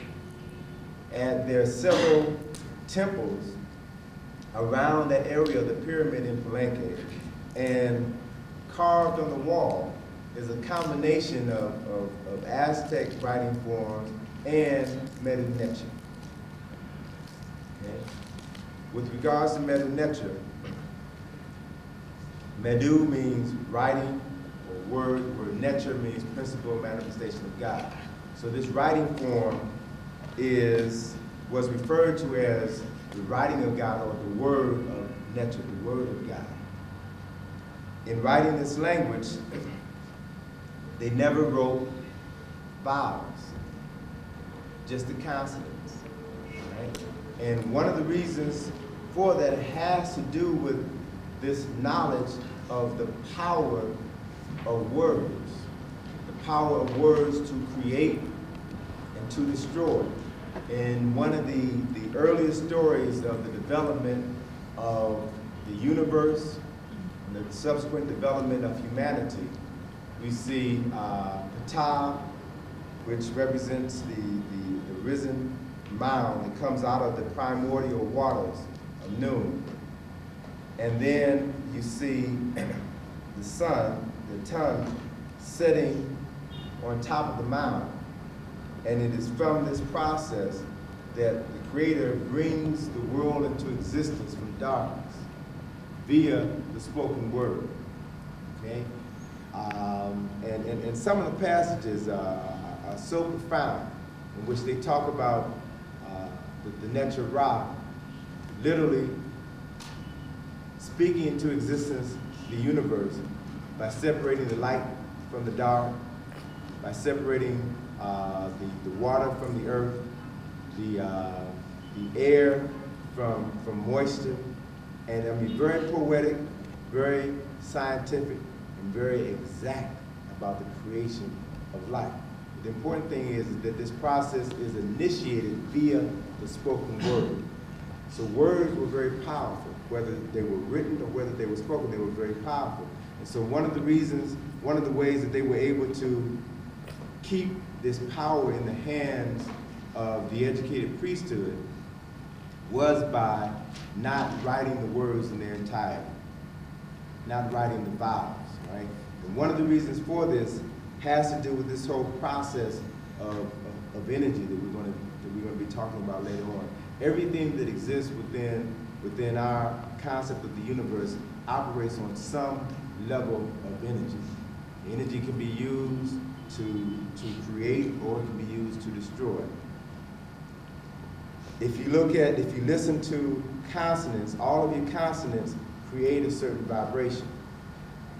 But your vowels, A, E, I, O, U, your vowels vibrate at a rate which is 500 times faster than consonants. Because when you speak the vowels, your tongue does not obstruct the flow of energy from your mouth. A, E, I, O, E, your mouth is open. And so there's a different energy that is created. And this energy helps to bring things into creation, bring things into balance, into harmony. That is why the king of Kemet had several names. And only his true name was known to the priests, because it was believed and understood that a person could be manipulated, could be destroyed, if their names were used incorrectly. In the story of the resurrection of Asar, it is Aset working in concert with Jehudi, who was able to resurrect the body of her husband.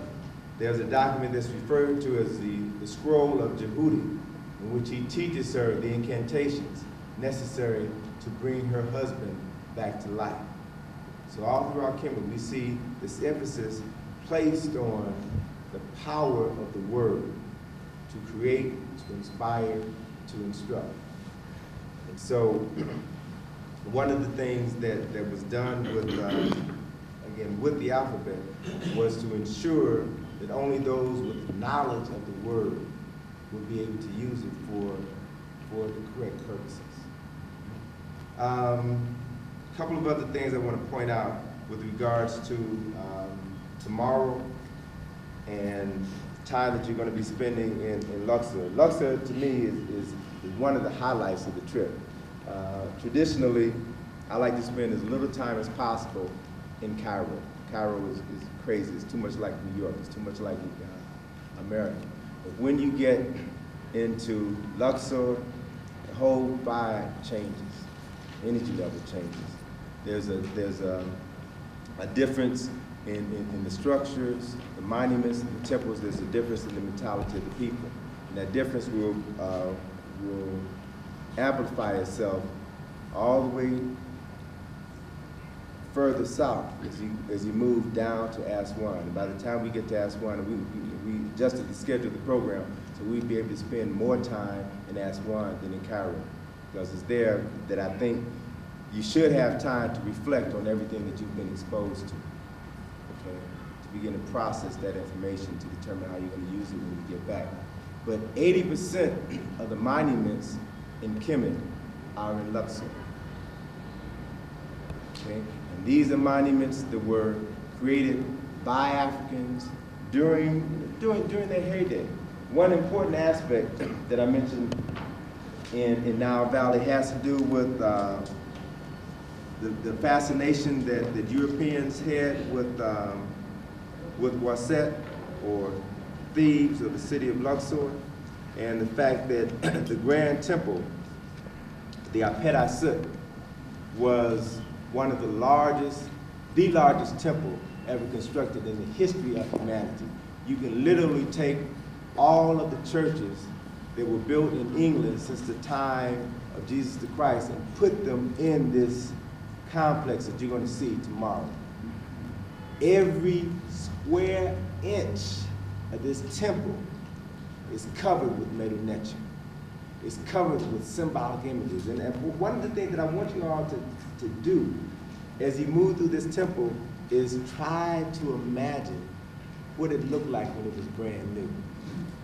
Try to imagine the priests and the priestesses moving about in this temple performing certain activities. Imagine the paint, brand spanking new, all of the columns in place. Put yourself in that time frame in order to really, pull out the grandeur that is there. Now, I made reference to one aspect of the temple and how the knowledge that was taught there literally inspired Europeans for thousands of years. And as late as just 5-10 years ago, Johnny Carson had this routine on this program that he would do. He would perform a role of Karnak the Magnificent. It was a comedy skit. Karnak the Magnificent, the great sage of the East, who had the power to divine the contents of envelopes that were hermetically sealed. And that was all part of the routine. And as a child, my mother used to work for NBC, so I grew up watching Johnny Carson. And I remember seeing this routine, I laughed at it, but it wasn't until I came to Kemet that I knew how to interpret it.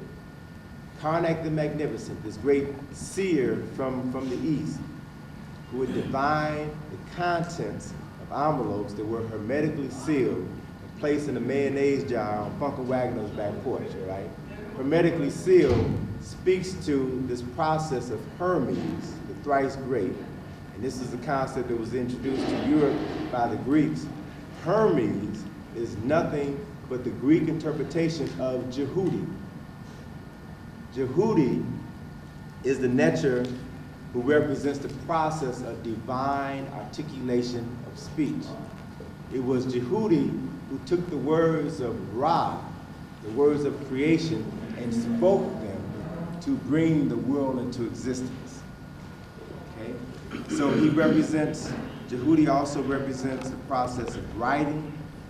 He's associated with the moon and symbols of measurement. I mentioned the scroll of Jehudi, in which he gave a set the words to resurrect the body of her husband. So he played a very important role. So the reference of Jehudi as Hermes in the skit is profound, quite profound. I don't even know if they were really aware of the information they were imparting, but Johnny Carson would play the role of Karnak the Magnificent. Karnak relates to the temple of Karnak, the Apet Sut. And he would hold the envelope to his head and give the answer to whatever the question was on the card. It was a comedy routine, it was quite funny. But what it attests to is the wisdom that the ancient Kemites had, the wisdom that the Greeks held in such high regard for the people in the city that they renamed Thebes, and their ability, based upon their understanding of Neteru, the forces of nature, their ability to transcend time and to see into the future, to transcend time and to see into the past, based upon the African concept that all time exists simultaneously. Past, present, and the future exist right now. And that you are the conduit, you are the channel to access this knowledge and information. There's another important symbol that you'll see repeatedly, and that is the lions that flank the entrances to the temple, or which we also see today in architecture, modern architecture, the lions that flank the entrances to libraries or buildings or bridges. As we were crossing one of the bridges in Cairo, it has lions on either side. Those lions symbolize the Acre lions that were commonly written on many of the scrolls of the dead and in many of the tombs. The lions represent, the lion on the left represents yesterday, the lion on the right represents tomorrow. The space in between them represents today. Right? So how you move today, where you move today, has been determined by what happened yesterday, and will also determine what will happen tomorrow. So all of these concepts are concepts that were understood by our ancestors. by studying their environment, by studying the Neteru. And they took this information and expressed it in symbolic form and used it as keys to understanding the greater whole of the universe. And so as we go through Luxor, the Karnak Temple tomorrow, as Abu Naga is taking you through the temples, there's certain things that I want to point out to you that are important and that will help you to make the connections for the lecture that we're going to talk about tomorrow evening, which deals with the symbolism, the concept of the mind and the soul, the ancient Kemites, and how this information was incorporated in the architecture, right? Every square inch of every temple that you're going to see tomorrow means something. And it has to be interpreted through African eyes in order for you to exact its meaning and to incorporate that meaning into your life, right? Have any questions? One of the last things that I heard was that there was evidence that it is in Ethiopia, and that's about Reverend Wilson. Do you know anything else about that? Well, I've heard that, as well as some other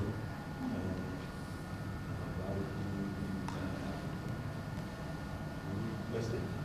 The day of our last free truck meeting about some awareness, and it is nothing but an illusion. And every day, every year, information is coming out that reinforces the fact that they don't know, that they've been lying, they've been playing the game. And that much of the information that comes out suggests that what they have been covering up is the truth about Africa and African people. So again, as long as they can play the game and continue to, and I'm convinced now that this whole process is not just a battle for our minds, it's also a battle for our souls. Because whoever controls what you think and how you think will be able to control your soul and the power that emanates from your soul. And on one level, I would describe the Europeans' role in history as that of psychic vampires. They, like Dracula, has to suck your blood in order to sustain himself, right? What the Europeans do is to tap into your soul to get that soul energy in order to sustain themselves. And as long as they can keep you looking in the wrong direction, but still around them, they can continue to sap your energy, take that to empower themselves. Now, I'm convinced that that's what the game is, right? And as long as we don't understand how our bodies, or that our bodies generate energy, mental energy, spiritual energy, physical energy. White folks like to tell us y'all can dance good, y'all can run good, you're good basketball players, good football players. Always keep you focusing on the physical energy, but they don't talk to you about the spiritual energy, about the mental energy that you have. Because if you ever connect the spiritual energy with the physical energy and the mental energy, the game is over. Yep. It is over. So it is their obligation, and I don't even blame them now because I understand them. It is their nature to do whatever is necessary in order to ensure their survival. So my question is, what is your nature? You have to discover your nature. Yes, sir. We're talking in relation to the world, but now you was telling me there's less than 10% of the population. So anytime there was 10% of the whole population of the world, it got to come up with something to control it. That's right. With no factual information, I think that it's wise for us to know even rumors when, knowing the history of some rumors I've heard before, which I discounted. I was in Israel not too awfully long ago, and you do not see the evidence of the black background of that country. And yes, I would say there's a great deal of racism there. I could not even see these Jews that had come over from Ethiopia. The last day, the whole time I was there, maybe about 2 weeks, I counted 30, because I was counting people of obvious African descent, 31. And I finally asked, where are they? And they refused to answer. But what happened was, when I got back home, and I was talking about a very racist incident that happened with the only black priest, Coptic priest that was there. A friend of mine who gave me some information I want to pass on to you. He said the reason that Israel has taken in these black Jews has to do with the fact that they believe the Jews have the ark. And they want to integrate with those Jews just enough so that they can capture them. Now that's the kind of rumor that may or may not be true, but I just think we need to be aware of it. Myself, and I found like one gentleman today when we were on the bus who was driving a cab. How do you suggest we deal with that? And also, what's the significance of the population control conference that was held here some weeks ago? All right, well, so I said we got, there was this Walter Emery, a professor of Egyptology at the University of London, wrote a book about Nubians. There's a book entitled Lost Land Emerging. He said here, describing the Nubians, and this book was written, I think it was written around about 20 years ago. Let me just double check that. The Nubians have earned their livelihood as domestic servants or sailors of the Upper Egyptian Nile, in both of which professions I think they may be considered masters. All of the best butlers and cooks in Egypt are from Nubia. And certainly the most reliable janitors of Cairo's great apartment houses, offices, and hotels almost invariably come from somewhere south of Aswan. The Nubians know more about their history than they do. The Nubians see themselves today as good Muslims. And as Same thing. The same thing in West Africa. And they're more interested in following the traditions of their Arab conquerors than the traditions of their ancestors. Yes. That made us so strong and so powerful in the beginning, able to do all of these things, was information that we had gotten from within. It was a natural, inside, so I would say spiritual thing. And now what has happened is that we are looking externally for something, or somebody to say that we are all right, when if we continue with all of this information that we're getting, but look within to find out that strength, that energy, that spiritual thing about what we have within instead of without. Because when we look outside, we wait for someone else to say that it's okay, or to identify somewhere else, but the strength is within. So if we concentrate more on the power, and something else that you said about if it's spoken into existence, then I must speak to me. I must speak to me constantly about who I am and the power that I have, because if it's coming by hearing. And I think that the more I hear and the more that I see and the more that I learn, we have gone externally and we've heard the word, but the words that we have heard have been incorrect, but we still moved according to those words, that you can be a butler, or you can be a maid, or you can be a cook. Then I've got to tell myself about, the powers that I have, the God that's within. That's why I'm saying you all got to go back and tell the sisters and brothers what they have been, what you have been in the past, you are capable of doing in the future. Along the same line, let me just share something with you to build on the story that I told you last night about the experience that I had in the pyramid. Thinking about that, and that was a real, critical turning point in my life because I had just